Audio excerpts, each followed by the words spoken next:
move on and talk about LeBron James. He made headlines with his comments after Monday's loss to the Pelicans. He said, and I quote, "We're not better than last year from a personnel standpoint. We're a top-heavy team. I just hope that we're not satisfied as an organization. I'll be 33 in the winter, and I ain't got time to waste. We need an expletive playmaker. I'm not saying you can just go find one, like you can go outside and see trees. I didn't say that. It's been an expletive 2017 so far." And then on Tuesday on Twitter, James said he's not mad at management, but he feels the team needs to improve in order to repeat. How do you think this message was received by Cavaliers management? Well, they heard him because he's LeBron James. I think for him it was frustrating to play the Pelicans, no disrespect. Without Anthony Davis, he comes up with a triple-double, and Kyrie gets 49, and they lose that game. But I think also is the games before. They lost to the Warriors. They've been losing games that you start to say, I'm not used to this. And he's looking right now and saying, we got to get our focus back.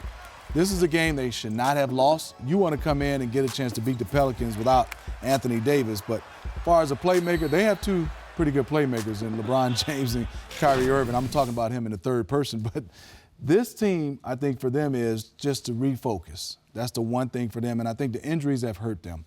I think not having the big as a Birdman to come in and give those minutes, not having J.R. Smith, is starting to have LeBron James play more minutes. He's up to 37.5 minutes versus 35. I think he's a little frustrated. Yeah, and Smitty, if you take a step back and you look at the big picture, right? The big picture from a champion standpoint is you don't want to win one time.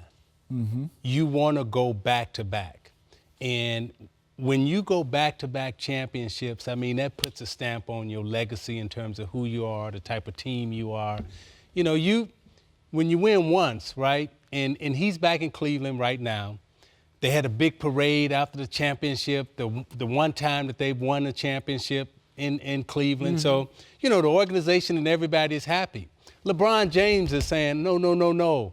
I'm not satisfied with that. And it was the same thing when we came back with the Pistons after we won the first one, right? We celebrated. But 2 days after that, Dumars and I were back in the gym because we said we got to win back-to-back. We got to win two. And LeBron James wants to win back-to-back. And right now he's looking at an organization that may be satisfied with just winning one. And if you only win one championship in this league as an organization, guess what? You are forgotten. Now, the people of Cleveland obviously don't necessarily agree with that, but a strong take by Isiah Thomas. Hey, I'm just telling you, you may not agree with it, but that's the truth. There's a lot of one-time winners in this league.